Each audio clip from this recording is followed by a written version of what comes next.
Nous allons au cours de cette vidéo expliquer un texte de Bernard Latour traitant de la morale tournant autour de l'objet technique de la ceinture de sécurité.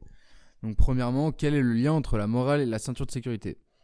Donc Bernard Latour, pour expliquer son point de vue moraliste, décrit ce qu'il recherche en comparant son métier à celui des cosmologues, donc à travers l'idée d'une masse manquante, qui est dans le cas de la sociologie, correspondant à l'ensemble des techniques et des procédés qui vont rendre l'humain dans un sens amoral. Donc c'est-à-dire que du point de vue d'un moraliste, un humain va être amoral quand il va par exemple obéir à un objet venant d'une machine. Donc on y viendra un peu plus tard.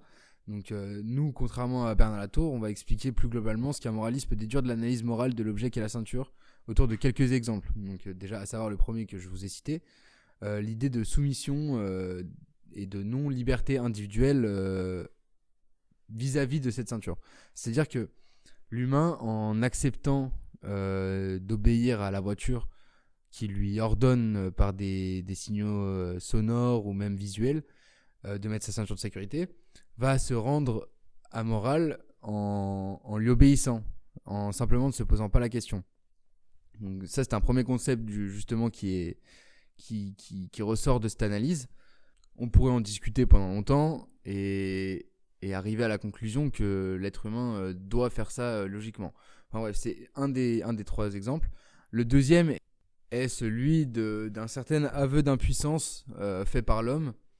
Donc quand on regarde du côté sociologique, la ceinture de sécurité joue un rôle de prolongement de la moralité.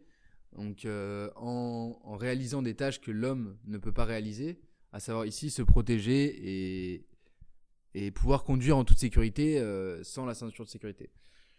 Donc on rejoint l'impuissance lorsqu'on regarde avec plus de recul la situation.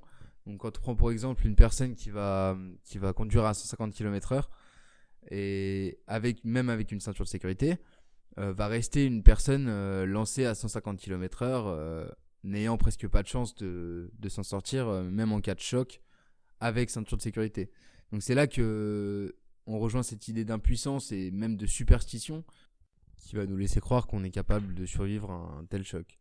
Alors pour conclure, dans son texte, Bruno Latour arrive à la conclusion que la ceinture de sécurité n'est au contraire pas un objet technique amoral, mais qu'il l'est par sa complémentarité avec nos besoins. Donc c'est-à-dire qu'elle remplit tout à fait les critères de l'objet technique dont on a besoin dans ce cas présent, c'est de se protéger.